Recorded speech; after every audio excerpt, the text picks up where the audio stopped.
حاضرین جماعت یا علی مدد،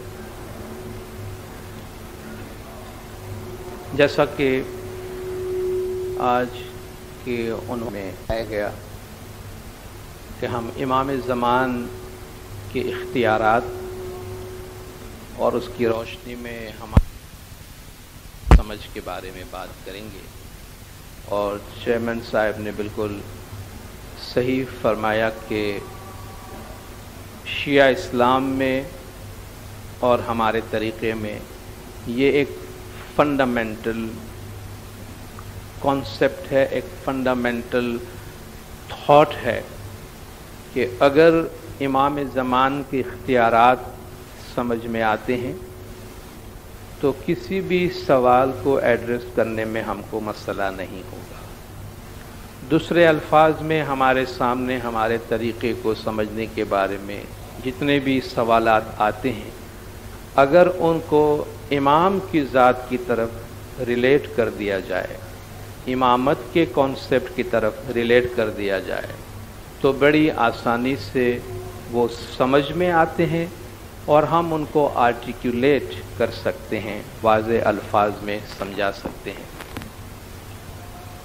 میں اپنی تقریر کے آغاز سے پہلے میرے بہت ہی محترم کولیگ ڈاکٹر عزیز اللہ نجیب صاحب کا شکریہ ادا کرنا چاہوں گا کہ ان کے کچھ بہت ہی امپورٹنٹ آرٹیکلز سے میں نے آج اس لیکچر کے لیے بہت فائدہ اٹھایا ہے۔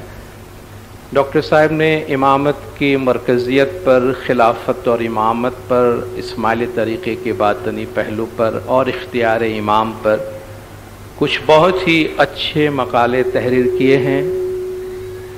ہماری دعا بھی ہے، میری امید بھی ہے کہ بہت جلد وہ مقالے کتاب کی صورت میں شائع ہو کر آ جائیں، ہماری جماعت کو اور باہر بھی جو ہمارے طریقے کو سمجھنا چاہتے ہیں ان کو ان مقالوں سے بہت زیادہ فائدہ پہنچے گا۔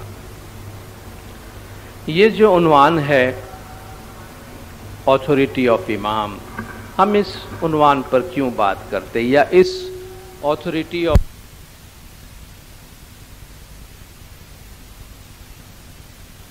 کہ امام زمان کے پاس کوئی ایسی اتھارٹی، کوئی ایسا اقتدار، کوئی ایسا اختیار ہے جو دین کو زمانے کے مطابق، زمانے کے ساتھ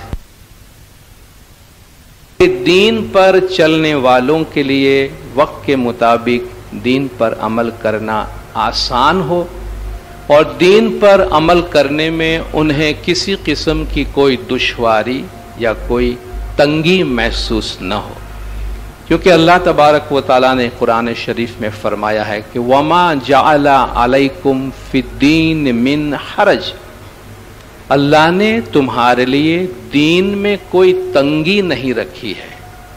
يُرِيدُ اللَّهُ بِكُمُ الْيُسْرَ وَلَا يُرِيدُ بِكُمُ الْعُسْرَ، اللہ تم سے آسانی چاہتا ہے، اللہ تم سے دشواری نہیں چاہتا۔ تو یہ آسانی کا جو تصور ہے دین پر عمل کرنے کے بارے میں، وہ وقت کے مطابق بدلتے رہتے ہیں۔ اللہ تعالیٰ کے احکام جو ایک خاص وقت میں، ایک خاص علاقے میں نازل ہوا، اس کی زمانے اور وقت کے مطابق تشریح کی ضرورت ہے۔ اگر زمانے اور وقت کے مطابق تشریح نہ کی گئی تو آپ دیکھیں گے کہ ماضی کے حالات اور ماضی کے حقائق کو سامنے رکھ کے جو تشریح کی جاتی ہے، وقت بدلنے کی بنا پر، حالات بدلنے کی بنا پر وہ تشریح قابل قبول نہیں رہتی، وہ تشریح قابل عمل نہیں رہتی، کیونکہ وقت ہمیشہ بدلتا ہے۔ اس دنیا میں کوئی بھی چیز پرماننٹ نہیں ہے، اس دنیا میں کوئی بھی چیز مستقل نہیں ہے۔ اگر ایک چیز مستقل ہے تو وہ ہے change. The only permanent thing in this world is change۔ اگر کوئی ایک چیز مستقل رہنے والی ہے دنیا میں تو وہ ہے تبدیلی۔ ہر چیز بدلتی ہے، تو بدلتے ہوئے حالات کے مطابق مسائل کو ایڈریس کرنے کے لیے کچھ اختیارات ہونے کی شریف کی ایک آیت کے حوالے سے بات کروں گا۔ اللہ تبارک و تعالی مسلمانوں کو اس زمانے میں جب کہ وہ دشمنوں سے برسر پیکار رہتے تھے، جنگیں ہو رہی تھی، چاروں طرف سے مسلمانوں کو سروائیول کا ایک کہ اللہ تعالیٰ ان کو لڑائی کے طریقے بھی بتاتا ہے۔ اس میں سے اللہ تعالیٰ ایک طریقہ مسلمانوں کو یہ بتاتا ہے کہ وَأَعِدُّوا لَهُم مَّا اسْتَطَعْتُم مِّن قُوَّةٍ وَمِن رِّبَاطِ الْخَيْلِ تُرْهِبُونَ بِهِ عَدُوَّ اللَّهِ وَعَدُوَّكُمْ وَآخَرِينَ مِن دُونِهِمْ، یعنی اور تم ان کے مقابلے کے لیے، دشمنوں کے مقابلے کے لیے جس قدر قوت بہم پہنچا سکتے ہو، جتنا اسٹرینتھ جمع کر سکتے ہو کرو، اور جس قدر گھوڑے باندھ سکو مہیا کیے رہو۔ اس کے ذریعے تم اللہ کے دشمن اور اپنے دشمن اور ان کے علاوہ دوسروں کو بھی ڈراتے رہو گے۔ اب اس وقت جو جنگی صورتحال تھی اس کے مطابق اللہ فرماتا ہے کہ تم جتنی بھی طاقت فراہم کر سکتے ہو کرو، اور گھوڑے بھی تیار رکھو بڑے بڑے، اور اس کے علاوہ اور جو کچھ تم کر سکتے ہو تاکہ تم اس سے اللہ کے دشمن، اپنے دشمن اور دوسروں کو ڈرا سکو۔ اور اس زمانے میں اس آیت کی جو تشریح کی گئی، ایک تو اس میں خود ظاہر ہے دشمن کو ڈرانے کے لیے تمہارے پاس بڑے بڑے گھوڑے ہو، اور اس میں روایت کی گئی ہے کہ تم تیر تیار رکھو، تیر کمان تیار رکھو، تلوار تیار رکھو، ڈھال تیار رکھو، بلکہ یہاں تک روایت میں کہا گیا کہ تمہارے فوجوں سے کہو کہ خضاب لگا کر اپنے بالوں کو کالا کر لے، تاکہ تھوڑی بڑی عمر کے بھی تمہارے لشکر میں لوگ ہوں گے تو وہ دشمن کو جوان نظر آئے اور دشمن اس سے خوف زدہ ہو۔ تو اس زمانے میں طاقت پہنچانے کا، قوت جمع کرنے کا طریقہ یہ ہے کہ تیر جمع کرو، نیزے جمع کرو، گھوڑے جمع کرو، بالوں کو بھی ضرورت پڑے تو سیاہ کر لو۔ آج ان میں سے کوئی بھی چیز کام نہیں آنے والی۔ آج اس آیت کی تشریح مختلف طریقے سے کرنی ہوگی، یا تو اس آیت کو اسی طرح عمل کرے اور اپنے افواج سے کہے کہ یہی چیزیں رکھے جو اللہ نے فرمایا، یا آپ کہیں گے کہ نہیں یہ تو بالکل زمانے سے ہٹ کر بات ہے، آج کے زمانے میں تو اس پہ عمل ہو ہی نہیں سکتا، تو ظاہر ہے کہ اس کی اثر نو تشریح ہوگی۔ کہنے کا مقصد یہ ہے کہ اللہ کے جو احکام ہیں ان میں زمانے کا لحاظ رکھا گیا ہے، زمانہ آگے بڑھ رہا ہے، اس کو مد نظر رکھتے ہوئے دین کو چلانے کے لیے کچھ اختیارات کی ضرورت ہے، اور ہم ان اختیارات کے بارے میں کہ یہ اگر امام زمان کے پاس ہیں تو کہاں سے آئے، اگر امام کے پاس نہیں کسی اور کے پاس ہے تو کہاں سے آئے، جن کے پاس آیا یہ اختیار کہیں ہے بھی یا نہیں ہے، اگر نہیں ہے کوئی مسئلہ نہیں، اگر ہے تو کہاں ہے، اور جن کے پاس ہے کہاں سے آیا۔ ان حقائق کا تھوڑا سا جائزہ لینے کی آج ہم کوشش کریں گے۔ قرآن حکیم کی تعلیمات کے مطابق اللہ تبارک و تعالی قادر مطلق ہے۔ اللہ تعالی پوری کائنات کو خلق کرنے والا ہے، پوری کائنات کا خالق ہے، اور اس پوری کائنات پر اللہ کا حکم چلتا ہے، اللہ تعالیٰ کا فرمان چلتا ہے۔ اللہ فرماتا ہے ان الحکم الا للہ، اللہ کے علاوہ کسی کا بھی حکم نہیں ہے، پوری کائنات پہ اللہ کا حکم چلتا ہے۔ یقص الحق وہو خیر الفاصلین، اللہ سچ سچ بیان کرتا ہے اور وہ سب سے اچھا فیصلہ کرنے والا ہے۔ الا لہ الحکم، آگاہ ہو جاؤ کہ حکم اگر ہے تو صرف اللہ تعالیٰ کی ذات کے واسطے ہے۔ اللہ تعالیٰ کائنات کی تخلیق کے بارے میں فرماتا ہے انما امرہ اذا اراد شیئا ان یقول لہ کن فیکون، اللہ کا طریقہ یہ ہے کہ جب وہ کسی چیز کو خلق کرنا چاہتا ہے، جب کسی چیز کا ارادہ کرتا ہے تو فرماتا ہے ہو جا، اور وہ ہو جاتی ہے۔ اللہ کے امر سے وہ چیزیں وجود میں آتی ہے۔ بل للہ الامر جمیعا، بلکہ تمام امر، تمام حکم، تمام کمانڈ اللہ تعالیٰ کا، اس میں کسی کو کوئی اعتراض نہیں ہے کہ اس پوری کائنات کے اوپر اللہ تعالیٰ کا حکم چلتا ہے، پوری کائنات اللہ تعالیٰ کے امر اور فرمان کے مطابق چلتی ہے۔ اللہ تعالیٰ اس کائنات پہ اپنا حکم کس طرح نافذ کرتا ہے؟ اس کائنات پر اگر اللہ کا حکم چلتا ہے تو کائنات میں جو مخلوقات ہیں ان کے بہت سے لیولز ہیں، مخلوقات کے بہت سے لیولز ہیں، جمادات ہے، نباتات ہے، حیوان ہے، انسان ہے، روحانی مخلوقات ہیں، فرشتے ہیں۔ ان سب پر اللہ کا حکم کیسے چلتا ہے؟ کیا اللہ کا جو حکم ایک پتھر پہ چلتا ہے ویسا ہی حکم انسان پہ چلتا ہے؟ انسان پتھر تو نہیں ہے، کیا انسان کے لیے حکم الگ ہوگا؟ تو جمادات یعنی وہ چیز جیسے کہ پتھر ہے، پہاڑ ہے، منرلز ہیں،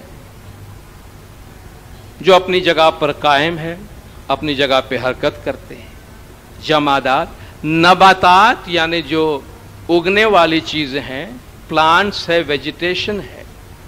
حیوانات جو کچھ اختیار کے ساتھ حرکت کرتے ہیں۔ ان چیزوں پر اللہ تعالیٰ کا جو حکم ہے، فرمان ہے، وہ اس کے فطرت کے مطابق چلتے ہیں۔ سیارے اس وسیع کائنات میں گردش کر رہے ہیں، ان کو اللہ تعالیٰ نے ایک سسٹم میں ڈالا ہوا ہے۔ موسم آتے جاتے ہیں، موسم اپنی مرضی سے نہیں بدلتا، موسم اللہ کے بتائے ہوئے فطرت کے قانون کے مطابق چلتے ہیں۔ آگ میں جلانے کی صفت ہے، پانی میں گیلا کرنے کی صفت ہے۔ آپ آگ میں ہاتھ ڈالتے ہیں، آپ کا ہاتھ جلتا ہے۔ ایک مومن ہاتھ ڈالتا ہے تو بھی جلتا ہے، ایک کافر ہاتھ ڈالتا ہے تو بھی جلتا ہے۔ آگ یہ ڈیسائیڈ نہیں کرتی کہ ابھی میرے میں ایک بچے نے ہاتھ ڈالا ہے، اس کو کیا پتا کہ آگ میں ہاتھ نہیں ڈالنا چاہیے، اس کو نہیں جلانا چاہیے۔ آگ میں یہ اختیار نہیں ہے، وہ جلائے گا۔ وہ کسی بھی قسم کا بلا لحاظ آگ چیزوں کو جلاتی ہے۔ پانی میں کوئی چیز ڈالیں گیلی ہو جاتی ہے، پانی اس میں تمیز نہیں کرتی ہے۔ تو اللہ کے بنائے ہوئے اس وسیع کائنات میں جو جمادات ہیں، جو نیچر اللہ نے اس میں ڈالا ہے، وہ اس پہ عمل کر رہے ہیں۔ اللہ کا کمانڈ اس کے اندر ہے، وہ اس میں سے بدلتے نہیں ہیں۔ نباتات ہے، جو درخت پیدا ہوتے ہیں، جو فصل پیدا ہوتے ہیں، جو پھل پیدا ہوتے ہیں، جو پھول اور پودے ہیں، وہ اپنے طریقے پہ اللہ نے جو سسٹم دیا ہے۔ ریشم کا کیڑا ہے تو ریشم بنائے گا، شہد کی مکھی ہے تو شہد بنائے گی۔ اب شہد کی مکھی آج کل یہ نہیں سوچتی ہے کہ لوگوں میں شوگر کی بیماری بڑھ گئی ہے، میں تھوڑی مٹھاس کم کر دوں یا میں شوگر فری شہد بنا کے دوں۔ اس بیچارے کو کون سمجھا؟ وہ اسی طریقے سے اپنے سٹینڈرڈ کی شہد بناتے جا رہے ہیں۔ ریشم کا کیڑا یہ کہے کہ موسم بڑا گرم ہے، لوگ ریشم کے کپڑے تو کم پہنیں گے، کاٹن کی زیادہ پہنتے ہیں، تو کیوں نہ میں کاٹن بناؤں اس کے لیے۔ ان کو اس کا چوائس نہیں ہے، ان کو اس کا چوائس نہیں ہے۔ آپ نے جس چیز کی فصل بوئی ہے وہ اس میں سے نکلے گا۔ بعض اوقات آپ دیکھتے ہیں بازار میں گرمی کے موسم میں دنیا بھر کے سارے پھل آ جاتے ہیں، پھر ایک وقت آتا ہے آپ کو کوئی فروٹ بازار میں نہیں ہوتا۔ لوگ سوچتے ہیں کہ ایک ساتھ اتنے سارے فروٹ بھیجنے کا کیا مطلب ہے؟ آپ اس کو ٹائم میں ڈیوائیڈ نہیں کر سکتے ہیں کہ 4 ایک مہینے میں آ جائے، 4 دوسرے مہینے میں آ جائے، تاکہ 12 مہینے ہم مزے سے ان کو ڈسٹریبیوٹ کریں۔ یہ سارے فروٹ دیکھو تو گرمی میں ایک ساتھ چلے آتے ہیں، آپ کو آم بھی کھانا ہے، ساتھ میں جام بھی کھانا ہے، اور کتنے فروٹس جو ہیں جو آپ نہیں کھا سکتے چونکہ ان دنوں میں آپ کو آم مل رہے ہوتے ہیں بہت زیادہ۔ چوائس نہیں ہے۔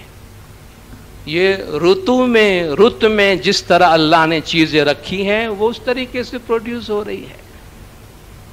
حیوان میں اللہ نے انسٹنکٹ رکھی ہے، ایک جبلت ہے، اس جبلت کے مطابق، انسٹنکٹ کے مطابق ہر حیوان اپنے طور پہ کام کرتے ہیں۔ انسان ایک زمانے میں غار میں رہتا تھا اور آج سپر لگژری مکانات میں جا کے رہتے ہیں، مگر پرندہ بیچارہ آج بھی وہی گھونسلہ بناتا ہے جو ہزاروں سال پہلے بناتا تھا۔ انسان کو دیکھ کر اس نے یہ نہیں سیکھا کہ بھئی کچھ کنکریٹ کے گھونسلے بنا لیتے تو تھوڑا سا کچھ امپروومنٹ کرتے۔ آپ دیکھیں ان کے گھونسلوں میں کوئی امپروومنٹ نہیں ہے، بالکل وہی سسٹم ہے، وہی طریقہ ہے۔ یہ اللہ کا قانون ہے، یہ اللہ کا امر ہے ان مخلوقات میں جو اللہ کے سامنے جھکی ہوئی ہے، جو اللہ کے کمان کے مطابق چلتی ہے۔ اس کے بعد انسان کا درجہ آتا ہے۔ ان حیوانات سے جو چیز انسان کو ممتاز کرتی ہے وہ انسان کی عقل ہے، وہ انسان کی انٹلیکٹ ہے۔ انٹلیکٹ ایک فیکلٹی ہے ہمارے اندر جس میں یہ صلاحیت دی گئی ہے کہ وہ اچھے اور برے کے درمیان تمیز کرنے کی تعلیم لے سکتی، اس میں علم حاصل کرنے کا مادہ ہے، اس میں خیر و شر کے درمیان فرق کرنے کی صلاحیت ہے۔ وَأَلْهَمَهَا فُجُورَهَا وَتَقْوَاهَا جو ہم سورۃ الشمس میں پڑھتے، وَنَفْسِ وَمَا سَوَّاهَا، نفس کی قسم اور اس کی جس نے اسے بنایا، فَأَلْهَمَهَا فُجُورَهَا وَتَقْوَاهَا اس میں اس کی اچھائیاں بھی ڈال دی ہے اور برائیاں بھی ڈال دی ہے۔ تو انسان کو اچھائی اور برائی کے فرق کی تمیز کی سمجھ دی گئی ہے، اس لیے اس میں اختیار دیا گیا ہے کہ آیا تم اچھا کرتے ہو یا برا کرتے ہو، یہ تمہارا اختیار ہے۔ اور جب اختیار دیا گیا ہے، چوائس دیا گیا ہے، تو چوائس کے مطابق ریوارڈ اینڈ پنشمنٹ ہے۔ چوائس کے مطابق اختیار کی وجہ سے اس کے لیے سزا اور جزا ہے۔ تمہیں اچھا کیا ہے برا کیا ہے بتا دیا گیا۔ اگر اب تم اچھا کرتے ہو تو اللہ تمہیں جزا دے گا، اس کا سمبل ہے جنت ہے کہ اللہ تمہیں نوازے گا۔ اگر تم نے برا کام کیا تو تمہیں سزا دی جائے گی، اس کا ایک سمبل ہے جہنم ہے جو پنشمنٹ کی جگہ ہے، اس کی اپنی تشریح اپنی جگہ پر ہے۔ مگر اللہ تعالیٰ نے انسان کو جو عقل دی ہے اس کے ساتھ چوائس ہے، تو اس چوائس کا جو اختیار انسان کو دیا گیا اس کے ساتھ اللہ کا امر اس پہ کس طرح نافذ ہوتا ہے۔ انسان پہ جانوروں کی طرح، درختوں کی طرح، جمادات کی طرح اللہ کا امر نافذ نہیں ہو سکتا، کیونکہ اس کے پاس چوائس ہے۔ اب جب انسان کے پاس چوائس ہے اور انسان کی اس انٹلیکٹ ہونے کی وجہ سے انسان کی جسمانی، روحانی اور جذباتی اور عقلانی کیفیتوں کی ایک بہت بڑی دنیا ہے، اور اس پوری کائنات اور پوری دنیا کے متعلق اللہ تبارک و تعالیٰ کی ہدایت، گائیڈنس اور امر کی ضرورت ہے۔ اب انسان کو جو اختیار، انسان پہ اللہ کا جو اختیار نافذ ہونا ہے، یا انسان کے لائف میں اللہ کا جو امر یا فرمان نافذ ہونا ہے، وہ کیسے ہو؟ چلیے اس کے ہمارے پاس 2-3 طریقے نکل آتے ہیں۔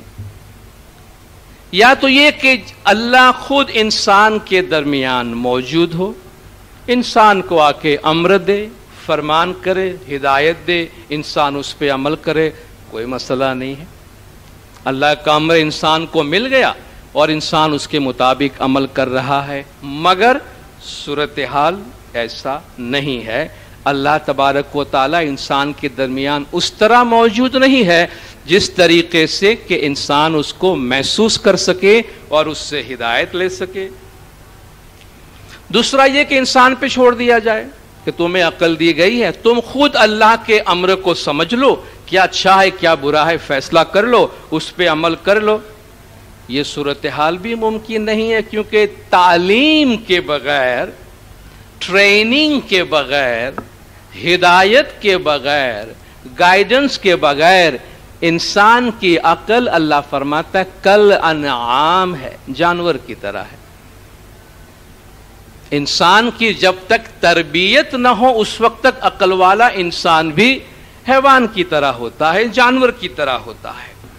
تیسری صورتحال یہ ہے کہ اللہ تبارک و تعالی خود کوئی ایسا قانون مقرر کرے جس کے مطابق انسان کو اللہ تعالیٰ کا اختیار، اللہ تعالیٰ کا فرمان، اللہ تعالیٰ کا امر ملتا رہے جس پر انسان عمل کرتا رہے۔ تو اللہ تعالیٰ کے جو الہامی دین ہے، جو دین ابراہیمی ہے، عیسائیت ہے، یہودیت ہے اور اسلام ہے، جو دین ابراہیمی ہے، جو ابراہیمی ٹریڈیشن ہے، ان سب کا اس بات پہ اتفاق ہے کہ انسان کی ہدایت کے لیے اللہ تبارک و تعالیٰ نے خود اہتمام فرمایا ہے۔ انسان کو اس کا امر پہنچانے کے لیے، اس کا کمانڈ، کیا رائٹ ہے کیا رانگ ہے، کبھی کیا کرنا چاہیے کیا نہیں کرنا چاہیے، یہ امر اللہ تبارک و تعالیٰ نے اپنے انبیاء کے ذریعے، پیغمبروں کے ذریعے پہنچایا ہے۔ جیسے کہ حضرت آدم علیہ السلام اور ان کے ساتھ جو لوگ تھے، ان کو اللہ نے جب جنت سے باہر نکالا اور زمین پہ بھیجا، قُلْنَا اهْبِطُوا مِنْهَا جَمِيعًا، نکل جاؤ تم سب کے سب یہاں سے، فَإِمَّا يَأْتِيَنَّكُم مِّنِّي هُدًى فَمَن تَبِعَ هُدَايَ فَلَا خَوْفٌ عَلَيْهِمْ وَلَا هُمْ يَحْزَنُونَ۔ تم سب نکل پڑو یہاں سے، تمہارے پاس جب ہمارے طرف سے ہدایت پہنچے تو تم میں سے جو اس پہ عمل کرے گا اس سے کسی قسم کا خوف نہیں رہے گا، نہ وہ کبھی غمگین ہوں گے۔ تو اللہ نے فرمایا انسان کو زمین پر بھیجتے ہوئے کہ ہماری طرف سے تمہارے لیے ہدایت کا انتظام اور اہتمام کیا جائے گا۔ اللہ تعالیٰ فرماتا ہے کہ ربنا الذی اعطى كل شیء خلقہ ثم ہدی، میرا پروردگار ہر چیز کو اس کی خلق بخشی ہے، ہر چیز کو اس کی تخلیق بخشی ہے اور اس کی ہدایت کی ہے۔ جب ہر چیز کو اس کی تخلیق بخشی ہے اور ہدایت کی ہے تو یہ ہدایت انسان تک بھی پہنچی ہے جو اللہ تعالیٰ کے امر کے مطابق ہے۔ یہ ہدایت انسانوں تک اللہ تعالیٰ کے انبیاء کے ذریعے سے پہنچی، جن کو قرآن شریف میں اللہ تعالیٰ کا خلیفہ، اللہ کا نائب، اللہ تعالیٰ کا جانشین قرار دیا گیا ہے۔ جیسا کہ جب بھی ہم سورہ بقرہ پڑھتے ہیں، آدم علیہ السلام کا قصہ پڑھتے ہیں، وَإِذْ قَالَ رَبُّكَ لِلْمَلَائِكَةِ إِنِّي جَاعِلٌ فِي الْأَرْضِ خلیفہ، اللہ فرماتا ہے یاد کرو وقت جب کہ اللہ نے فرشتوں سے فرمایا کہ ہم زمین پر ایک خلیفہ مقرر کریں گے۔ چند بڑی اہم باتیں ہیں اس میں۔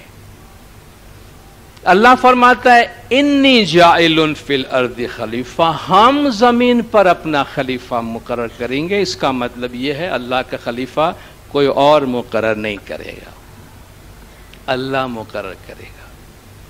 فی الارض، زمین پر، جب تک زمین ہے تب تک اللہ کا خلیفہ زمین پر موجود رہے گا، اور وہ اللہ کا خلیفہ اللہ کے امر کا مظہر، اللہ کے منشا کا مذہب، اللہ کے منشا کا مظہر اور اللہ کے حکم کا مظہر ہوگا۔ داؤد علیہ السلام کے متعلق اللہ نے فرمایا یا داؤد انا جعلناک خلیفۃ فی الارض فاحکم بین الناس بالحق، اے داؤد ہم نے آپ کو زمین پر خلیفہ بنایا۔ دیکھیے وہی بات ہے، ہم نے آپ کو بنایا، ائمہ کے لیے فرمایا جعلناہم ائمتین، ہم نے ان کو امام بنایا ہے، یہدون بامرنا، ہمارے حکم سے ہدایت کرتے ہیں۔ اللہ فرماتے ہیں ہمارے امر سے ہوا ہے، ہم نے آپ کو خلیفہ مقرر کیا ہے، تو آپ لوگوں کے درمیان حق سے حکم دیا کریں، حق سے فیصلہ دیا کریں۔ فیصلہ پیغمبر دے رہا ہے، اللہ فرماتے ہیں خلیفہ میں نے آپ کو بنایا ہے، آپ حق کے ساتھ حکم دیا کریں، حق کے ساتھ فیصلہ دیا کریں، تو اللہ کا جو فیصلہ، اللہ کا جو حکم زمین پہ نافذ ہو رہا ہے پیغمبر سے ہو رہا ہے، اللہ کے خلیفہ سے ہو رہا ہے۔ اللہ کے خلیفہ کا زمین پر ہونا اور ان کے پاس اللہ کی اتھارٹی ہونا، اللہ کا اختیار ہونا، اس میں کوئی مسئلہ نہیں ہے، اس میں لوگوں کے مختلف تشریحات بھی نہیں ہے۔ حضور اکرم صلی اللہ علیہ وآلہ وسلم صلوات اللہ علیہ جب دنیا سے تشریف لے گئے، آپ کی جب رحلت ہو گئی، تو پھر ایک دفعہ یہ سوال سامنے آیا کہ نبی صاحب دنیا سے گزر گئے ہیں۔ بہت سے لوگوں کا یہ خیال تھا کہ آپ نے اپنا کوئی جانشین مقرر نہیں کیا ہے۔ جو لوگ جانشین جمع کرنے کے لیے سقیفہ بنی سعدہ میں جمع ہوئے، ان کو کیا پرابلم تھا؟ خلیفہ چننے کے لیے جو آپ جمع ہوئے ہیں، رسول اللہ چلے گئے، اپنا پیغام دیے، بات ختم ہو گئی، آپ کیوں جمع ہوئے وہاں پہ جا کے؟ بھائی اس لیے جمع ہوئے ہیں کہ اتھارٹی کہاں ہوگی ابھی؟ رسول اللہ جو اختیارات کی نمائندگی کر رہے تھے، آپ کے چلے جانے کے بعد وہ تو ایک ویکیوم ہو گیا ہے، ایک وائڈ پیدا ہو گئی ہے۔ اب وہ اتھارٹی کہاں ہے؟ اب وہ اختیارات کدھر ہیں؟ یہ سوال ایک دفعہ پھر سامنے آیا۔ ہم بہت زیادہ ہسٹری کی تفصیل میں نہیں جاتے کہ کیوں ایسا ہوا، جو ہوا اس کو ہم بیان کرتے ہوئے تھوڑا آگے چلیں گے۔ بعض لوگوں نے اس اتھارٹی کو، حضرت ابو بکر کو خلیفہ منتخب کر کے انہوں نے اپنی اتھارٹی تلاش کر لی کہ بھئی یہ ہمیں اختیار دیا گیا ہے کہ ہم اس جگہ پہ کسی کو بٹھا دیں، تو حضرت ابو بکر کو خلیفہ بنا دیا گیا۔ انہوں نے کہا بھئی اب یہ اتھارٹی ہمارے پاس یہاں سے آئے گی، یہ ان کا فیصلہ ہو گیا۔ جو لوگ مولا مشکل کشا مرتضی علی صلوات اللہ علیہ کے قریب رہنے والے تھے، ابو ذر غفاری ہے، سلمان فارسی ہے، مقداد ہے، عمار بن یاسر ہے، ابو ایوب انصاری ہے، جو آپ کی باطنی تعلیمات سے اور قرآن کی تعلیمات سے اور حضور اکرم کی سیرت سے، آپ کے فرمان سے واقف تھے، انہوں نے کہا کہ ہم اس نتیجے پر پہنچتے ہیں کہ یہ جو اتھارٹی ہے وہاں نہیں بلکہ مولا مشکل کشا مرتضی علی صلوات اللہ علیہ کے پاس رہنا چاہیے۔ تو نبی صاحب کے بعد اس اتھارٹی کے دو تصورات پیدا ہوئے۔ ایک نے یہ ڈیسائیڈ کیا کہ اب یہ اتھارٹی کسی کے پاس نہیں ہے، عوام آپس میں مل کے ڈیسائیڈ کرے کہ یہ اتھارٹی کس کو دینی ہے۔ تو اہل سنت والجماعت کا انٹرپریٹیشن یہ ہے کہ ہم نے یہ ڈیسائیڈ کیا کہ حضرت ابو بکر اس کو ریپریزنٹ کریں گے۔ دوسرا انٹرپریٹیشن یہ ہے کہ نہیں، یہ اختیار چونکہ روحانی اختیار ہے، یہ عوام پہ نہیں چھوڑا جا سکتا، یہ اختیار مولا مشکل کشا مرتضی علی صلوات اللہ علیہ کا، ان کا نبی صاحب سے نسبت ہونے کی وجہ سے، ان کے اہل بیت ہونے کی وجہ سے وراثتاً ان کا حق بنتا ہے۔ تو یہ جو حضرت ابو بکر سے خلافت کا سلسلہ شروع ہوا، یہ ایک دنیاوی اتھارٹی کی ریپریزنٹیشن تھی۔ اس کے بعد خلفائے راشدہ اور بنو امیہ اور بنو عباس، اور اس کے بعد سلطنت عثمانیہ، خلافت عثمانیہ کا سلسلہ مختلف صورتوں میں چلتا رہا۔ کہیں کہیں انہوں نے خلیفۃ اللہ یا ذل الہی، اللہ تعالیٰ کا سایہ ہونے کا زمین پر بھی دعویٰ کیا، مگر یہ حکومت جو خلافت نام کی کوئی چیز مسلمانوں کے درمیان برائے نام بھی رہ گئی تھی، وہ ترکی میں قائم تھی عثمانیہ خلافت کے نام پر، جو 1926 میں قطعاً ختم ہو گئی۔ اس کے بعد مسلمانوں میں خلافت نام کی کوئی چیز نہیں ہے۔ اور اس کے بعد یہ اتھارٹی جب مسلم ممالک آزاد ہونے لگے کالونیلزم سے اور جمہوریت مسلمان ممالک کے اندر آنے لگی، تو اب یہ اختیارات خلیفہ سے نکل کر پارلیمنٹ میں چلا گیا ہے۔ عوام اپنے نمائندے منتخب کرتے ہیں، وہ نمائندے ایک جگہ پر بیٹھ کر اور قوم کو گورن کرتے ہیں۔ پاکستان کا جو کانسٹیٹیوشن ہے اس میں بھی یہ کہا گیا ہے کہ اللہ نے جو انسان کو محدود اختیارات دیے ہیں، ان اختیارات کو عملی جامہ پہنانے کے لیے یہ اختیارات جو حکومت ہے اس کو استعمال کر رہی ہے۔ تو ایفیکٹولی صدر مملکت یا وزیر اعظم جو ان مسلم ممالک کے اندر کسی نہ کسی صورت میں ہے، وہ قوم کو چلانے کی اور جو ایک ظاہری اختیار نبی صاحب کے زمانے کے وقت ان کے ساتھ تھی، ان کو ایگزیکیوٹ کرنے کے اختیارات وہ اپنے پاس رکھی ہوئی ہے۔ اس موقع پر ایک بہت ہی امپورٹنٹ چیز میں واضح کر دینا ضروری سمجھتا ہوں کہ یہ جو ہم نے اتھارٹی کی بات کی ہے نبی صاحب کی خلافت کے حوالے سے، نبی صاحب کی وفات کے بعد جو نبی صاحب کے اختیارات تھے وہ دو حصوں میں تقسیم ہو گئے۔ جنہوں نے خلیفہ ہونے کا دعویٰ کیا انہوں نے نبی صاحب کی روحانی مرتبت کے خلیفہ ہونے کا دعویٰ کبھی نہیں کیا۔ یہ دعویٰ اہل بیت میں رہا۔ نبی صاحب کی چونکہ نبی صاحب کے پاس دوہری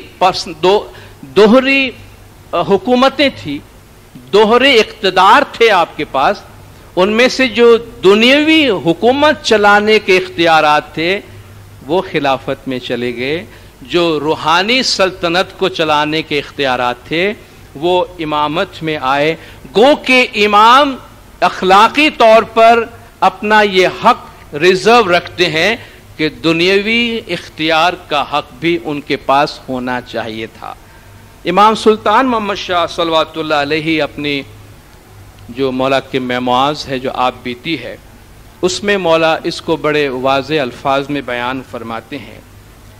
پیغمبر اسلام حضرت محمد مصطفیٰ صلی اللہ علیہ وآلہ وسلم کو اختیار کے دو سرچشمے حاصل تھے، ایک دینی جس سے ان کی زندگی میں جوہری یعنی ایسنس کی حیثیت حاصل تھی، اور دوسرا دنیاوی جو آن حضرت کی زندگی کے حالات و واقعات کے باعث ان کے جوہری اور خدا کے ودیت کردہ دینی اختیار سے منسلک ہو گیا تھا۔ ایک تو آپ کی دینی اتھارٹی تھی، دوسری دنیاوی، وہ بھی آپ کے دینی اختیار کی وجہ سے آپ کے ساتھ منسلک ہو گیا۔ سنی مسلک کے مطابق جو مسلمانوں کی اکثریت پر مشتمل ہے، رسول اللہ صلی اللہ علیہ وآلہ وسلم کا مذہبی اختیار ان کی وفات کے ساتھ ہی ختم ہو گیا، یہ سنی نظریہ ہے، اور انہوں نے اپنے دنیاوی اقتدار کا کوئی جانشین مقرر نہیں کیا۔ سنی تعلیمات کے مطابق رسول کے وفاداروں، صحابیوں اور ایمان رکھنے والوں نے حضرت ابو بکر کو ان کا خلیفہ اور جانشین چن لیا، مگر حضرت ابو بکر نے صرف ملکی اور غیر دینی منصب اختیار کیا۔ یہ اختیار کسی کو حاصل نہ تھا کہ وہ اس مذہبی فضیلت کا جانشین بنے جو براہ راست خدا کے الہام اور وحی پر منحصر تھی، کیونکہ رسول اور قرآن نے قطعی طور پر یہ بات ظاہر کر دی تھی کہ محمد خدا کے آخری رسول ہیں۔ پس سنی کہتے ہیں کہ پوپ کی طرح کا کوئی منصب متعین کرنا ممکن نہ تھا۔ یہ بات مسلمانوں پر چھوڑ دی گئی کہ وہ قرآن، سنت رسول اور احادیث کی تشریح کریں، نہ صرف اسلام کو سمجھنے کے لیے بلکہ اس کے ارتقاء کو صدیوں تک یقینی بنانے کے لیے۔ خوش قسمتی سے قرآن نے خود اس کام کو آسان کر دیا ہے، کیونکہ اس میں کتنی ہی ایسی آیتیں ہیں جو بتاتی ہیں کہ خدا انسانوں سے تشبیہی اور تمثیلی انداز میں خطاب کرتا ہے۔ اس طرح قرآن نے ہر قسم کی تفسیر و تعویل کے امکانات کا دروازہ کھلا چھوڑ دیا ہے، اور کوئی مفسر اور تعویل کرنے والا کسی دوسرے کو غیر مسلم ہونے کا الزام نہیں دے سکتا۔ اسلام کے ایک بنیادی اصول کا کہ قرآن تشبیہی، تعویلی اور تفسیر کے لیے ہمیشہ کھلا ہوا ہے، ایک خوشگوار نتیجہ یہ ہے کہ ہمارے مقدس کتاب خارجی اثرات کے تحت عائد ہونے والے ذہن احوال و حدود کے مطابق ہر صدی میں اپنے ماننے والوں کی رہنمائی کرنے اور ان کے خیالات کو روشن کرنے کے قابل رہی ہے۔ یہ بات مسلمانوں میں بڑی وسیع القلبی پیدا کرتی ہے، کیونکہ سخت اور خشک قسم کی تعویل نہ ہو سکنے کی وجہ سے مسلمانوں کے تمام مکاتب فکر اس دعا میں شریک ہو سکتے ہیں کہ وہ قادر مطلق اپنی بے کراں رحمت سے عقیدے کی اس غلط تعویل کو معاف فرمائے جو ناواقفیت اور غلط فہمی کی وجہ سے ہو گئی ہو۔ اب دیکھیں مولا نے واضح طور پر یہ بات فرما دی۔ ایک اور اسی جو اسلام میرے مورثوں کا مذہب ہے اسی کا اقتباس ہے۔ اس طرح امام رسول کی مذہبی حیثیت میں ان کا جانشین ہے، وہ ایسی ہستی ہے جس کی اطاعت فرض ہے اور جو ان لوگوں کی روحانی اطاعت کا حقدار ہوتا ہے جن میں وہ زندگی بسر کرتا ہے۔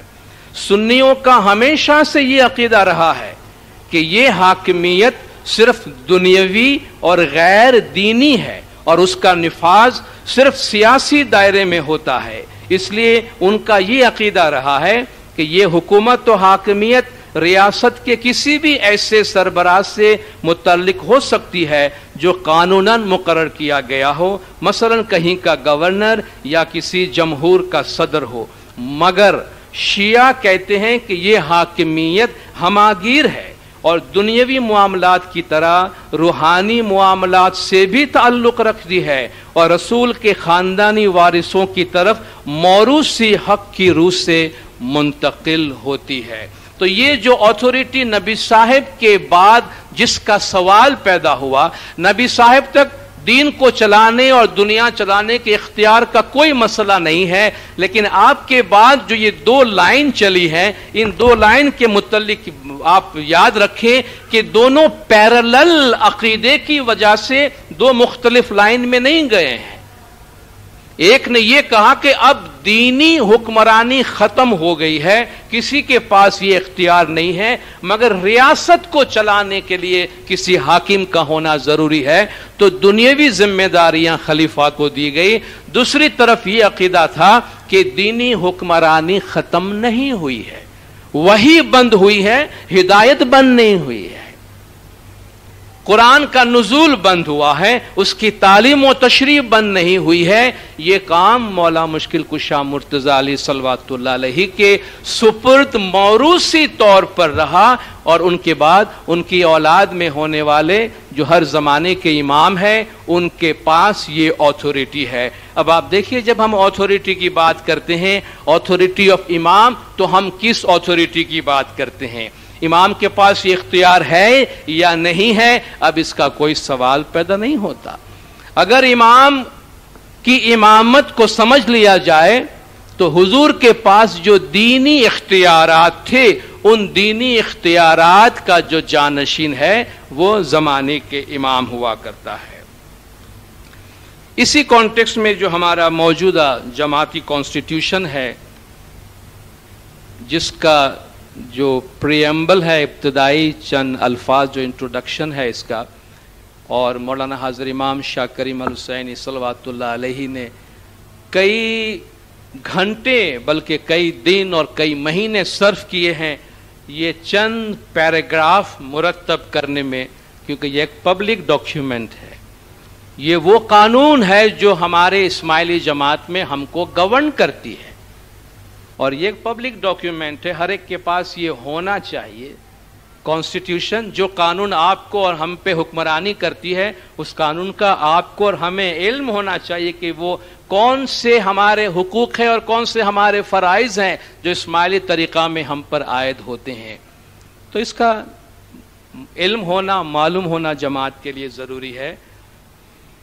اس میں یہ کہا گیا ہے کہ شیعہ امام اسماعیلی مسلمان اس شہادت لا الہ الا اللہ محمد رسول اللہ کا اقرار کرتے ہیں، یعنی توحید، اور یہ کہ حضرت محمد صلی اللہ علیہ وآلہ وسلم اللہ کے آخری پیغمبر اور خاتم النبیین ہے۔ اسلام جیسا کہ قرآن پاک میں فرمایا گیا ہے بنی نوع انسان کے لیے اللہ کا آخری پیغام ہے اور وہ عالمگیر اور دائمی ہے۔ پیغمبر صلی اللہ علیہ وآلہ وسلم نے اللہ تعالیٰ کی جانب سے وحی الہی کے ذریعے روحانی اور دنیاوی معاملات کے متعلق قوانین متعین فرمائے ہیں۔ شیعہ عقائد، روایت اور تاریخ کی تشریح کے مطابق پیغمبر صلی اللہ علیہ وآلہ وسلم نے اپنے چچازاد بھائی اور داماد حضرت مولانا علی امیر المومنین علیہ السلام کو پہلا امام مقرر فرمایا تاکہ وہ اللہ کے آخری پیغام کی تعویل اور تعلیم کو جاری رکھیں اور مریدوں کو ہدایت دیں، اور اس بات کا باضابطہ اعلان فرمایا کہ امامت حضرت مولانا علی علیہ السلام اور ان کی بیٹی حضرت بی بی فاطمہ الزہرا خاتون جنت علیہ السلام کے ذریعے وراثتاً جاری رہنی چاہیے۔ امامت کی جانشینی نص کے ذریعہ ہوتی ہے اور یہ صرف امام الوقت کا ہی اختیار مطلق ہے کہ وہ اپنی نرینہ نسل میں سے کسی کو بھی خواہ وہ بیٹے ہوں یا دور کی اولاد اپنا جانشین مقرر فرمائے۔ اسماعیلی طریقے میں امام کا اختیار مرید سے امام کی بیعت کے ذریعہ ثابت ہوتا ہے، جو کہ مرید کی جانب سے امام اور مرید کے درمیان مستقل روحانی بندھن کو تسلیم کرنے کا عمل ہے۔ یہ وفادار عالمگیر بھائی چارے کے اسلامی تصور کے اندر رہتے ہوئے دنیا بھر کے تمام اسماعیلی مسلمانوں کو امام کے لیے ان کی وفاداری، جان نثاری اور فرمان برداری کے لحاظ سے متحد کرتی ہے۔ یہ وفاداری اس وفاداری سے مختلف ہے جو کہ ایک مرید اپنے وطن کے لیے رکھتا ہے۔ اپنے عہدے کے لحاظ سے اور اسماعیلی مسلمانوں کے ایمان اور عقیدے کے مطابق امام کو اسماعیلی مسلمانوں کے تمام مذہبی اور جماعتی معاملات میں کلی اختیار حاصل ہے۔ آپ دیکھیں 1400 برس پہلے جن اصول کے تحت، جن بنیادی باتوں کے تحت امامت کے عقیدے کو سمجھایا گیا، آج بھی وہی بات ہے کہ اللہ کے آخری پیغام کی تشریح، تعویل اور تعلیم کو جاری رکھنا ہر زمانے میں ضروری ہے، اور اس کا اختیار جو ہے وہ زمانے کے امام کے پاس ہے۔ اب ہم کچھ ایسے اختیارات کی بات کرتے ہیں جو قرآن کی تعلیمات کے مطابق حضور اکرم صلی اللہ علیہ وآلہ وسلم کو حاصل تھے، جن کی آج بھی امت کو ضرورت ہے، مگر اگر آج ہم تلاش کریں کہ وہ اختیارات کہاں گئے تو امت میں نظر نہیں آتا، اور اگر وہ اختیار زمانے کے امام میں موجود ہے، جیسا کہ ہمارا صدیوں سے عقیدہ رہا ہے، ہمارے طریقے کی بنیاد رہی ہے، تو پھر امام زمان کی طرف سے ان اختیارات کو انہی پرنسپلز کے تحت ہمیں قبول کرنا چاہیے۔ سب سے پہلی بات کہ نبی صاحب کو اللہ تبارک و تعالیٰ نے یہ اختیار دیا تھا کہ آپ اللہ کی تعلیمات، اللہ کے فرمان کی تشریح اور تعبیر اور تعلیم کریں۔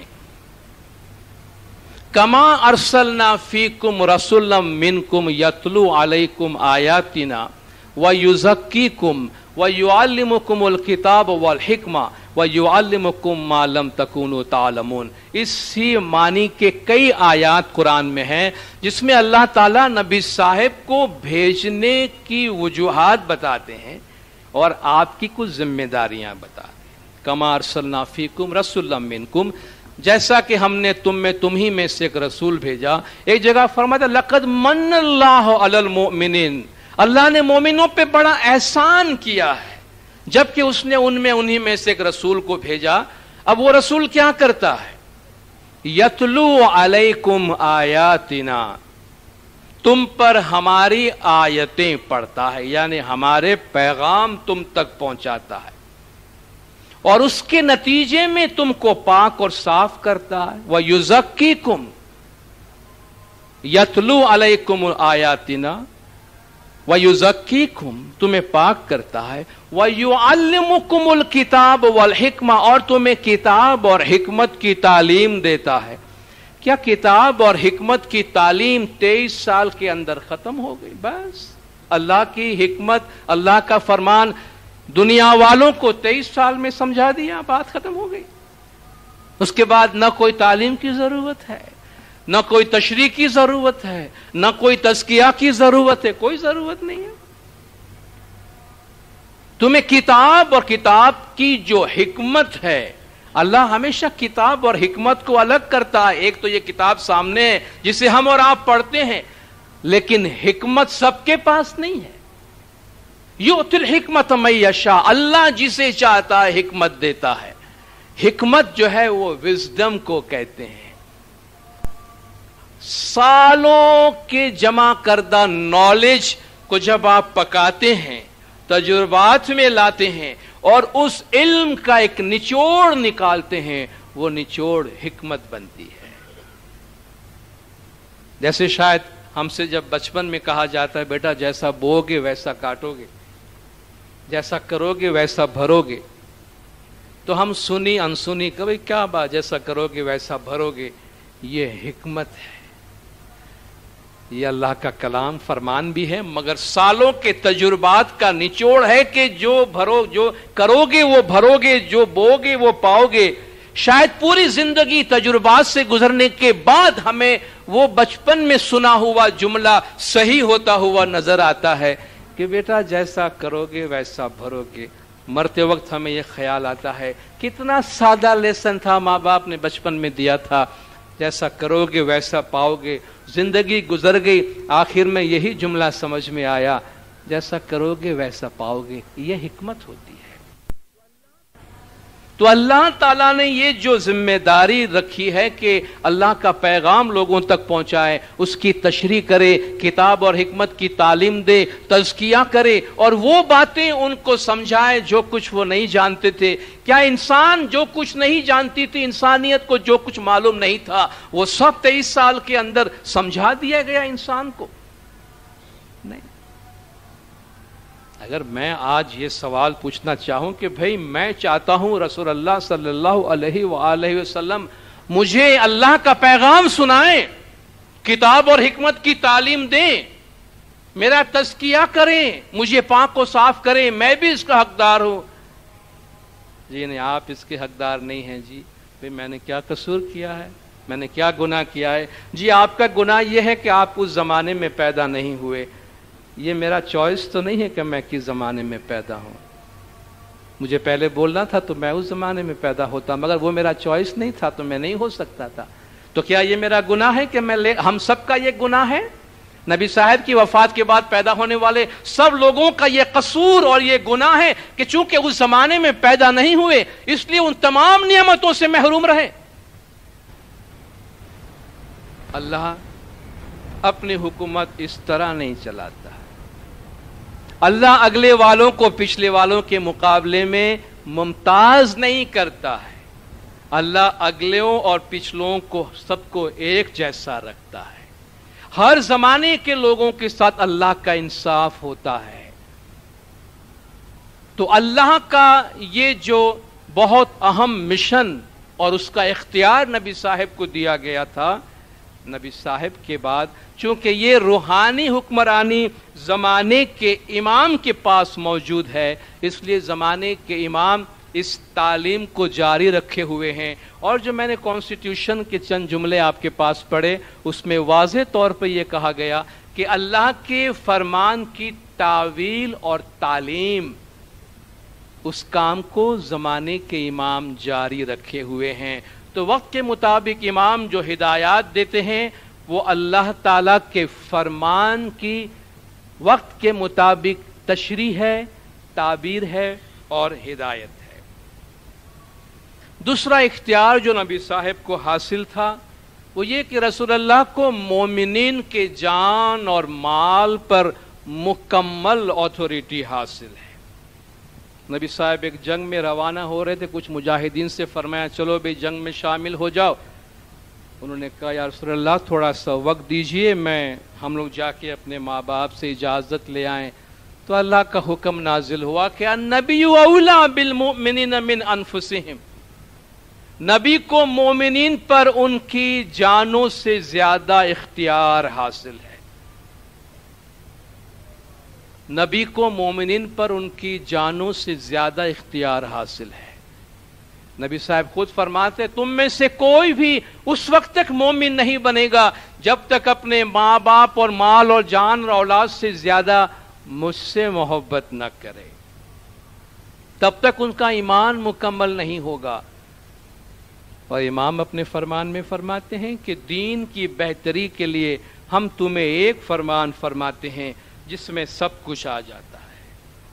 سب سے بڑی بات یہ ہے کہ ماں باپ مال اولاد سے بڑھ کر محمد اور علی کے جو جانشین موجود ہیں ان پر پیار اور ایمان رکھنا. اگر تم محمد اور علی کے جانشین سے محبت رکھو گے ایمان رکھو گے تو تمہیں دنیا میں کوئی ڈر نہیں رہے گا. اس ایک فرمان میں عبادت بندگی اور مذہب کی تمام خوبیاں آ جاتی ہیں. سب چیزیں سمو دی گئی ہے اس میں. وہی فرمان جو حضور کا ہے وہی فرمان جو اللہ کا ہے کہ جن اتھارٹی کے تحت نبی صاحب کو امت کے لوگوں پہ مکمل اختیار تھا آج اسی منصب پہ زمانے کے امام موجود ہیں جن کو ہماری جان پر ہمارے مال پر ہمارے اولاد پر مکمل اختیار حاصل ہے. رسول اللہ کی اطاعت غیر مشروط اطاعت کا حکم، بلکہ پورا قرآن آپ دیکھیں تو پورا قرآن آپ کو اطیعوا اللہ و اطیعوا رسول، اللہ اور رسول کی اطاعت کرو، اور وہ اطاعت جو ہے وہ غیر مشروط ہے. بار بار قرآن میں اللہ فرماتا ہے کہ رسول کی اطاعت کرو اور رسول کے بعد امام کی اطاعت کرو. اطیعوا اللہ و اطیعوا رسول و اولی الامر منکم.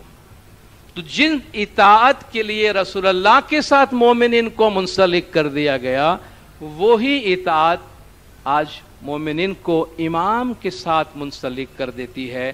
اور جن اختیارات کے تحت رسول کی اطاعت کرنا لازمی تھی انہی اختیارات کے تحت آج مومنین پر لازم ہے کہ زمانے کے امام کو فالو کریں.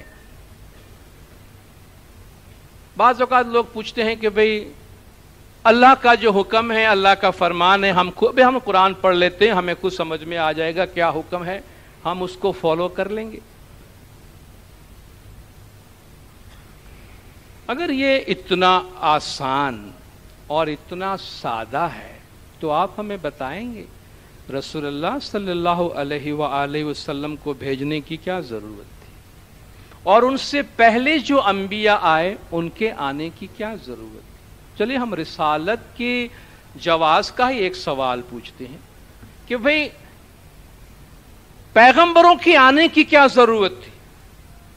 آپ کو شاید جواب یہی ملے گا انسان براہ راست خدا سے رجوع نہیں کر سکتا کیونکہ اللہ تعالیٰ فرماتے اللہ سبحان ہے، سبحان ربک رب العزت عما یصفون. اللہ ان تمام صفات سے بالا تر ہے جو یہ لوگ بیان کرتے ہیں. اور انسان جسم میں قید ہے، مادی دنیا میں ہے، جسمانی دنیا میں ہے. اللہ تعالیٰ کا تصور انسان کے تصورات سے بھی ماورا ہے.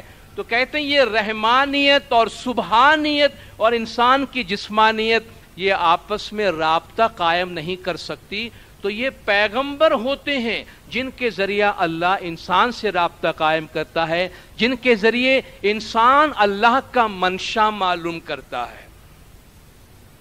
قبول، ہم بھی آپ کو یہی جواب دیتے ہیں.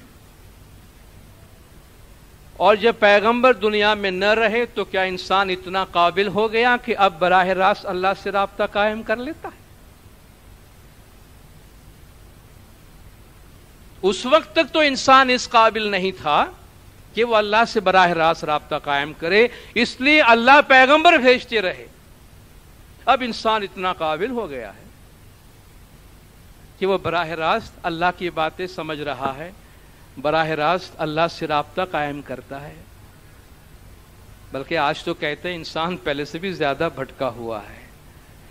تو ہم صرف یہ گزارش کرتے ہیں کہ میرے بھائیوں میرے بہنوں میرے بچوں جن اصول کے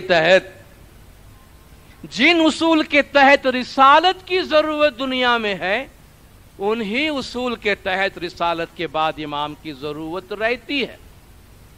ورنہ ہماری وہ تمام دلائل کے جس سے ہم رسالت کو ثابت کرتے ہیں رسالت کے بعد وہ ہمارے دلائل خود ہمارے اوپر ڈالے جاتے ہیں. ہم ان کو جھٹلانے لگتے ہیں کہ بھئی نہیں ایسا تو نہیں ہو سکتا. تو اگر ماضی کے لوگوں کو اطاعت کے لیے، اللہ کی اطاعت کے لیے پیغمبر کا بیچ میں ہونا ضروری تھا، تو آج اللہ کی اطاعت کے لیے پیغمبر کے بعد امام کا ہونا ضروری ہے، اور آج اس اطاعت کا اختیار امام کے پاس ہے کہ آج اللہ کا فرمان امام کے ذریعے سے نافذ ہوتا ہے، اور آج ہم اطیعوا اللہ و اطیعوا الرسول و اولو الامر منکم کا جو حکم ہے وہ اس کے ذریعے سے فالو کرتے ہیں۔ نبی صاحب کو اختیار دیا گیا تھا کہ لوگوں کو اگر اپنے گناہوں کی معافی چاہیے تو نبی صاحب کو رجوع کریں، اور نبی صاحب ان کے لیے معافی طلب کرے تو اللہ تعالیٰ ان کو بخش دے گا، جیسا کہ اللہ قرآن میں فرماتا ہے وَلَوْ أَنَّهُمْ إِذْ ظَلَمُوا أَنفُسَهُمْ جَاءُوكَ فَاسْتَغْفَرُوا اللَّهَ وَاسْتَغْفَرَ لَهُمُ الرَّسُولُ لَوَجَدُوا اللَّهَ تَوَّابًا رَحِيمًا۔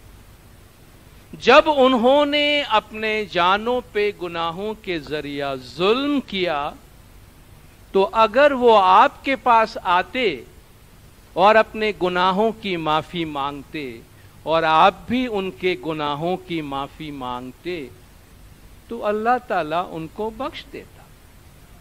ایک اور جگہ قرآن میں اللہ فرماتا ہے جب عورتیں نبی صاحب سے بیعت کے لیے آئیں تو ان کو بہت ساری باتوں کے ساتھ ساتھ اللہ نے یہ بھی فرمایا وَاسْتَغْفِرْ لَهُنَّ اللَّهُ، اللہ سے ان کے گناہوں کی معافی مانگ، گناہ انہوں نے کیا ہے، ان کے بہاف معافی، بلکہ ان کو معاف کر دینے کے التجا پیغمبر کرتا ہے۔ ایک اور جگہ فرماتا ہے وَإِذَا قِيلَ لَهُمْ تَعَالَوْا يَسْتَغْفِرْ لَكُمْ رَسُولُ اللَّهِ، جب ان سے کہا جاتا ہے آؤ اللہ کا رسول تمہیں معاف کرائے، تمہارے گناہوں کی معافی مانگے، لَوَّوْا رُؤُوسُهُمْ، وہ اپنے سروں کو پھیر کے چلے جاتے ہیں، وَرَأَيْتَهُمْ يَصُدُّونَ، وہ باز رہتے ہیں، وَهُمْ مُسْتَكْبِرُونَ، اور وہ گھمنڈ کرنے والے ہیں، بڑائی کرنے والے ہیں۔ تو اس میں جو گناہ کے معاف کرنے کا طریقہ جو اللہ کا بڑا احسان ہے کہ اس زمانے میں کسی نے گناہ کیا تو اللہ ان کو فرماتا ہے اگر تمہیں معافی چاہیے تو پیغمبر کے پاس جاؤ، معافی مانگو، وہ بھی تمہیں معاف کرے، وہ استغفار کرے تمہارے لیے، اللہ تمہیں بخش دے گا۔ اللہ کا یہ احسان آج کدھر ہے ہمارے اوپر؟ میں تو قرآن کی یہ آیت پڑھتا ہوں، دنیا کے لاکھوں کروڑوں مسلمان کے ساتھ ہم یہ قرآن کی آیت پڑھ کے اللہ سے التجا کرتے کہ یا اللہ میں گنہگار ہوں، ہم سب گنہگار ہیں، ہمیں اپنے گناہوں کی معافی چاہیے، پیغمبر کے پاس جا کر ہم گناہوں کی معافی مانگنا چاہتے ہیں۔ نہیں نہیں نہیں، یہ نہیں ہو سکتا، تمہارا قصور یہ ہے کہ تم بعد میں پیدا ہوئے ہو۔ اب یہ کون سا جرم ہو گیا ہم سے کہ ہم بعد میں پیدا ہوئے؟ پھر تو دنیا میں کسی کو رسول اللہ کے بعد پیدا نہیں ہونا تھا، تو وہ کس کے لیے آئے تھے؟ بعد میں آنے والوں کے لیے بھی تو آئے تھے، لیکن بعد میں آنے والوں کو اتنے بے یارو مددگار چھوڑ گئے کہ وہ کچھ نہیں کر سکتے۔ اے اللہ تیرا ایک زمانے میں اتنا احسان ہے کہ لوگ رسول کو رجوع کر لیتے ہیں، گناہ کی معافی مانگ لیتے ہیں، رسول اللہ کا معاف کرنا لازمی ہے ورنہ معاف نہیں ہوگا۔ اب ہم کہاں جائیں؟ معاشرے میں کوئی ایک بندہ تو بتاؤ کہ جو مختلف آستانوں میں بیٹھے ہیں، مختلف کرسیوں پر بیٹھے ہیں، کوئی یہ دعویٰ کرتا ہے کہ میں اس کے پاس جا کر کہوں کہ مجھے معاف کرو اور وہ مجھے گارنٹی دے کہ ہاں میں تمہارے بہاف معافی مانگتا ہوں، تمہیں معاف ہو جائے گا؟ ہے کوئی یہ ذمہ داری اٹھانے کو؟ کیا اللہ تعالیٰ آنے والے لاکھوں کروڑوں اربوں انسانوں کو اپنے اس احسان سے محروم رکھا ہے؟ اس احسان سے محروم رکھا ہے؟ لوگ کہتے ہیں امام کیسے گناہ معاف کر سکتے ہیں؟ امام ویسے گناہ معاف کر سکتے ہیں جیسے قرآن نے وہ اختیار رسول کو دیا ہے۔ آج بھی قرآن کا حکم ہے، ہم کہاں جائیں؟ بحیثیت مسلمان کہاں جائے؟ ہمارے لیے تو کوئی مسئلہ نہیں ہے کیونکہ ہمیں معلوم ہے وہ اختیار کدھر ہے۔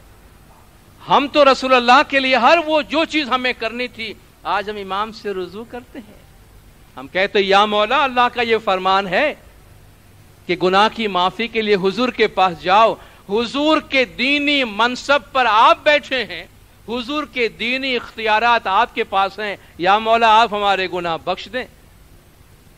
یہ بالکل وہ فارمولا ہے جو اللہ نے قرآن میں بتایا ہے ہمیں۔ یہ وہ طریقہ ہے گناہ کی معافی کا جو قرآن میں اللہ تعالیٰ نے ہمیں بتایا ہے۔ کوئی سوال ہی نہیں رہتا اس میں کہ امام سے مانگنا چاہیے گناہ کی معافی، امام معاف کر سکتے ہیں یا نہیں کر سکتے ہیں۔ رسول اللہ کے دینی اقتدار کے جانشین ہونے کی وجہ سے وہ اتھارٹی امام کے پاس ہی ہے اور کسی کے پاس نہیں ہے۔ وہیں جانا ہوگا اور وہیں سے استغفار طلب کرنا ہوگا۔ ایک اور اختیار اللہ تعالیٰ نے آپ کو دیا ہے۔ اب دیکھیں یہ سب امام کے پاس ہے، اس کے باوجود اگر ہمیں ہمارا طریقہ سمجھ میں نہیں آتا، اس کے باوجود ہمارے طریقے کے بارے میں طرح طرح کے سوالات ہمیں پریشان کرتے ہیں، وہ لوگ یہ کہتے ہیں، وہ لوگ یہ کہتے ہیں، وہ ہم سے یہ پوچھتے ہیں، دینداروں ہم اپنے مذہب پہ ان لوگوں کے واسطے عمل نہیں کر رہے ہیں۔ یہ وہ کون ہے؟ دنیا میں تو ایسے اربوں لوگ ہیں جو وہ ہیں، ہمیں ہم کو دیکھنا ہے، دوسرے کیا سوچتے ہیں، کیا کرتے ہیں۔ ہم اپنے طریقے کا ججمنٹ دوسروں سے نہیں لیتے ہیں، یہ ہمارا صدیوں سے لکھا ہوا، عمل کیا ہوا ہمارا طریقہ اور ٹریڈیشن ہے کہ رسول اللہ کے دینی منصب کا جانشین زمانے کے امام ہیں۔ اللہ نے ان کو ایک ذمہ داری دی ہے، خذ من اموالہم صدقۃ، اے رسول اکرم صلی اللہ علیہ وآلہ وسلم ان کے مال میں سے صدقہ لے لیجئے، ان کے مال میں سے زکوٰۃ لے لیجئے، ان کے مال میں سے جو مال وہ دیتے ہیں لے لیجئے۔ تطہرہم، دیکھیے کتنا سارا کام ایک ساتھ دیا ہے۔ مال لے لیجئے، پہلا تو یہ کام کسی اور کو نہیں دیا کہ تم لے لو ان کے مالوں میں سے، رسول اللہ کو دیا کہ آپ لے لیں ان کے مال میں سے یہ حق۔ تطہرہم، اس کے ذریعہ سے ان کو پاک کر دیں، دوسرا کام۔ وتزکیہم، تزکیہم کا مطلب باطنی پاکیزگی بھی ہے اور برکات بھی ہے، تو آپ ان کو پاک و پاکیزہ کریں اور ان کے مال میں برکات دیں، تیسرا کام۔ وصلی علیہم، ان کو دعائیں دیں، چوتھا کام۔ اور ان کی ضرورت کیوں ہے؟ ان صلاتک سکن لہم، آپ کی دعا میں ان کے لیے سکون ہے، ان کو آپ کی دعا کی ضرورت ہے، کیونکہ ان صلاتک سکن لہم، آپ کی دعا گئی ان کو سکون ملا۔ ان صلاتک سکن لہم۔ اب آج میں اپنے مال میں سے صدقات نکالتا ہوں، یا رسول اللہ آپ لے لیجئے گا، میں تو نہیں ہوں، میں نہیں لے سکتا، میں کہاں دوں، تمہارا جہاں جی آئے دے دو، یہ تو نہیں ہو سکتا۔ رسول اللہ کو حکم ہے خذ من اموالہم صدقۃ، اس لیے آج دیکھیں، آج کوئی بھی شیعہ وہ مال غیر امام کو نہیں دیتا ہے۔